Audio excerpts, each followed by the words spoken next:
आज डिस्कस करेंगे thread terms और उसके नोमेनक्लेचर के बारे में। जो हमारे थ्रेड्स होते हैं, जो स्क्रू के ऊपर होते हैं, मीन्स जो बोल्ट के अंदर ऊपर होते हैं, नट के अंदर होते हैं थ्रेड, उसकी टर्म्स और उसके बेसिक जो नोमेनक्लेचर हैं वो क्या क्या होते हैं, उसके बारे में आज हम डिस्कस करेंगे।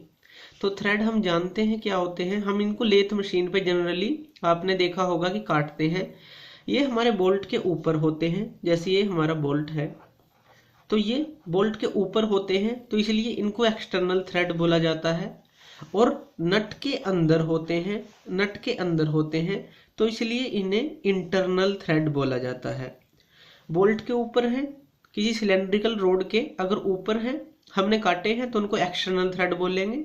और अगर किसी नट के अंदर वाले पार्ट पे हम काटेंगे, अंदर उसके काटेंगे, तो उनको इंटरनल थ्रेड बोलते हैं। तो हम देखते हैं इसके कौन कौन से नोमेनक्लेचर और टर्म्स हैं। तो सबसे पहले जो ये बड़ा पार्ट होता है, सबसे ऊपर वाला ये, इसको हम बोलते हैं क्रेस्ट। क्रेस्ट मीन्स जो सबसे आउटर मोस्ट पार्ट होता है किसी भी थ्रेड का, उसको हम क्रेस्ट बोलते हैं। और जो नीचे वाला ये वाला कॉर्नर होता है, इस ऊपर वाले से नीचे वाला, इसको हम बोलते हैं root. Inner most part of the thread, outer most part हो गया क्रेस्ट, और जो सबसे अंदर वाला है वो हो गया रूट, सबसे बाहर वाला है क्रेस्ट। तो ये दोनों पार्ट होते हैं क्रेस्ट और रूट। अब ये जो है इनको हम बोलते हैं फ्लैंक। जो क्रेस्ट और रूट के बीच में है, इसको हम बोलते हैं फ्लैंक। इसको भी फ्लैंक बोलेंगे और इसको भी फ्लैंक बोलेंगे। तो दोनों क्या हैं? फ्लैंक हैं। इनको हम फ्लैंक बोलते हैं। और जो इन दोनों फ्लैंक के बीच में एंगल बनता है, इस एंगल को बोलते हैं हम थ्रेड एंगल। इस एंगल को बोलते हैं थ्रेड एंगल, जो दोनों फ्लैंक्स के बीच में बनेगा। और जो यहां से, जो क्रेस्ट से लेके रूट तक जो ये डेप्थ होती है, इसको बोलते हैं हम depth of thread. Depth of thread means वो कितना नीचे है, जो रूट है क्रेस्ट से कितना नीचे है, उसको डेप्थ ऑफ थ्रेड बोलते हैं। ये जो डायमीटर होता है पूरा, इसको बोलते हैं nominal diameter. Nominal diameter, nominal diameter क्या होता है? ये डायमीटर होता है किसी भी बोल्ट का कि जिसके ऊपर हमने थ्रेड काटे हैं। इसी डायमीटर के मदद से हम बोल्ट को, जो डाया है कि किस साइज का बोल्ट है, वो नॉमिनल डायमीटर से ही तय करते हैं। 15 mm का चाहिए तो हम उसका नॉमिनल डायमीटर मीन्स हम बता रहे हैं। 16 mm का चाहिए तो हम नॉमिनल डाया की बात कर रहे हैं। तो नॉमिनल डाया का मतलब है कि जो एक्चुअल हमें बोल्ट चाहिए फिट होने के लिए, तो वो उसका डायमीटर कितना है। इसी तरह से जो हमारा ये रूट है, अगर हम रूट की लाइंस को बाहर बढ़ाएं तो इसको हम बोलते हैं माइनर डायमीटर। माइनर डायमीटर, या फिर इसको हम रूट डायमीटर भी बोलते हैं। माइनर मतलब सबसे कम वाला डायमीटर। इसी तरह से अगर हम क्रेस्ट की लाइंस को बाहर बढ़ाएं तो ये होता है मेजर डायमीटर।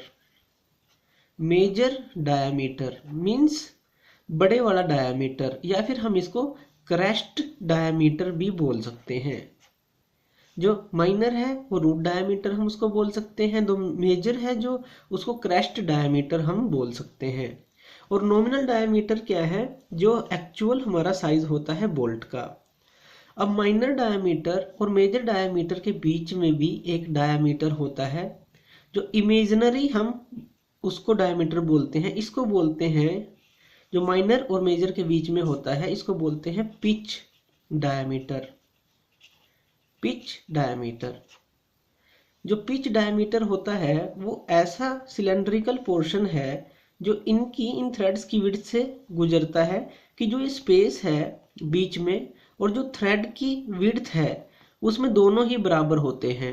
तो वो सिलेंड्रिकल पोर्शन जो थ्रेड में से गुजरे, इमेजिनरी होता है ये, एक तरह का सिलेंड्रिकल पोर्शन कि जहाँ पे वहाँ से ये गुजरता है उन पॉइंट से जहाँ पे स्पेस बिटवीन थ्रेड और थ्रेड की विड्थ दोनों ही लगभग बराबर होते हैं, तो इसको हम पिच डायमीटर बोलते हैं। उसके बाद आ जाता है हमारा स्लोप। स्लोप क्या होता है, जैसे ये जो झुका हुआ है, किस तरफ ये झुका हुआ है, लेफ्ट की तरफ है, जैसे लेफ्ट की तरफ इस तरफ झुका हुआ है तो इसको बोलते हैं हम स्लोप, कि लेफ्ट वर्ड की तरफ है। अगर ये राइट वर्ड की तरफ होता थ्रेड तो हम उसको बोलते राइट स्लोप है, राइट हैंड की साइड है, तो इसको हम स्लोप बोलते हैं। जो ये झुका हुआ होता है, किस तरफ झुका है थ्रेड का, जो ये स्लोप है, इसको हम स्लोप बोलते हैं। उसके बाद आती है पिच। पिच क्या होती है? पिच होती है एक पॉइंट से लेके दूसरे पॉइंट तक का डिस्टेंस, पिच हम उसको बोलते हैं। किसी भी थ्रेड के एक पॉइंट से दूसरे पॉइंट तक का डिस्टेंस, उसको हम पिच बोलते हैं। उसके बाद आती है लीड। लीड क्या होती है? लीड होती है कि जब हम इसको बोल्ट को एक पूरी टर्न देते हैं, मीन्स 360 डिग्री हम उसको घुमाते हैं, क्लॉकवाइज या एंटी क्लॉकवाइज जो भी आप घुमाते हैं, तो वो कितना इस इंटरनल जो हमारे थ्रेड है, मान लीजिए नट के अंदर, वो कितना जाता है, लीड वो होता है। मान लीजिए अगर हम एक टर्न देते हैं तो वो एक पिच मूव करता है इसके अंदर, तो वो एक पिच के बराबर है लीड। अगर हम एक टर्न देते हैं इसको लेकिन वो 2 पिच ट्रेवल करता है अंदर की तरफ, तो लीड किसके बराबर है? 2 पिच के। इसी लीड के अकॉर्डिंग हमारा सिंगल स्टार्ट थ्रेड बनता है। अगर हम एक बार इसको रोटेट करें और ये जो हमारा बोल्ट है नट के अंदर एक पिच मूव करे, तो उसको हम सिंगल स्टार्ट थ्रेड भी बोलते हैं।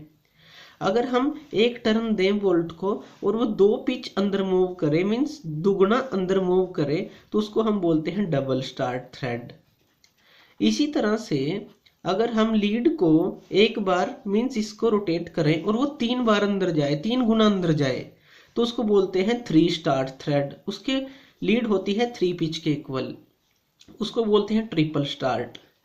तो इस तरह से अलग अलग स्टार्ट हम उसको नाम दे सकते हैं लीड के अकॉर्डिंग। अगर वो 1 पिच जाता है तो सिंगल स्टार्ट, अगर वो 2 पिच जाता है तो डबल स्टार्ट, अगर वो 3 पिच अंदर जाता है तो ट्रिपल स्टार्ट, एक रोटेशन के अंदर। इसको हम लीड बोलते हैं। इसी तरह से हम इसको डिवाइड कर सकते हैं इन थ्रेड्स को सिलेंड्रिकल थ्रेड के अंदर। अगर हम किसी सिलेंड्रिकल रोड पे, मान लीजिए कोई सिलेंड्रिकल रोड है, उसके ऊपर थ्रेड काट दें, उसको बोलते हैं सिलेंड्रिकल थ्रेड। और अगर हम किसी टेपर रोड के ऊपर थ्रेड काटें, इस तरह की हमारे पास टेपर रोड है और उसके ऊपर अगर हम थ्रेड काटते हैं, इसको बोलते हैं टेपर थ्रेड। तो अलग अलग थ्रेड के हम नाम दे सकते हैं। अगर वो स्ट्रेट है, इसको स्ट्रेट थ्रेड भी बोलते हैं या सिलेंड्रिकल थ्रेड बोल सकते हैं, या इसको टेपर थ्रेड बोलेंगे अगर हम टेपर रोड के ऊपर काटेंगे। तो इस तरह से हम इसको अलग अलग थ्रेड्स के नाम भी दे सकते हैं। ये है हमारा इंटरनल जो थ्रेड्स हैं इसके अंदर, इनको हम बोलते हैं इंटरनल थ्रेड और इनको बोलते हैं एक्सटर्नल थ्रेड जो बोल्ट के ऊपर होते हैं। तो लगभग ये सारे नोमेनक्लेचर होते हैं थ्रेडी टर्म्स के। एक और हम इसके अंदर काउंट कर सकते हैं कि राइट हैंड थ्रेड और लेफ्ट हैंड थ्रेड क्या होते हैं। राइट हैंड थ्रेड होते हैं right hand thread. Right hand thread क्या होते हैं कि अगर हम इसको बोल्ट को क्लॉकवाइज 90 डिग्री घुमाएं, क्लॉकवाइज घुमाएं पूरा, इसको एक टर्न दें क्लॉकवाइज, तो वो जो है नट के अंदर मूव करे, उसको बोलते हैं राइट हैंड थ्रेड। लेकिन जो इसका स्लोप होता है वो लेफ्ट की तरफ झुका होता है, जैसे ये है, इसको हम राइट हैंड थ्रेड बोलेंगे क्योंकि जो इसका स्लोप है लेफ्ट की तरफ झुका हुआ है। ये स्लोप किस तरह का होता है, जैसे राइट हैंड थ्रेड में क्या है, वो लेफ्ट की तरफ झुका हुआ होगा, इस तरह से लेफ्ट की तरफ झुका हुआ होगा। अगर हम किसी बोल्ट की बात करें तो इस तरह का होगा, वो लेफ्ट की तरफ झुका हुआ है, लेफ्ट की तरफ झुका हुआ है। अगर हम लेफ्ट हैंड थ्रेड की बात करें तो हमें उसको रोटेशन देनी होगी एंटी क्लॉकवाइज, पूरी एक एंटी क्लॉकवाइज रोटेशन देंगे तब वो नट के अंदर ट्रेवल करेगा।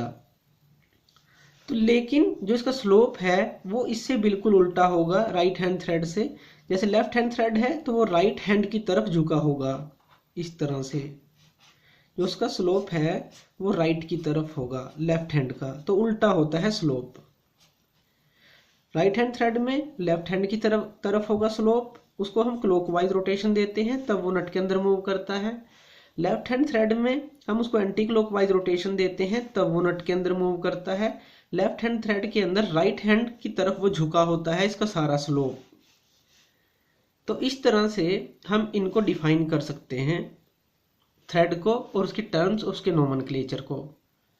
तो थैंक यू ये वीडियो देखने के लिए, और ज़्यादा अपडेटेड वीडियोज़ के लिए आप मेरे चैनल लर्न एंड ग्रो पे मुझे सब्सक्राइब कर सकते हैं। Thank you.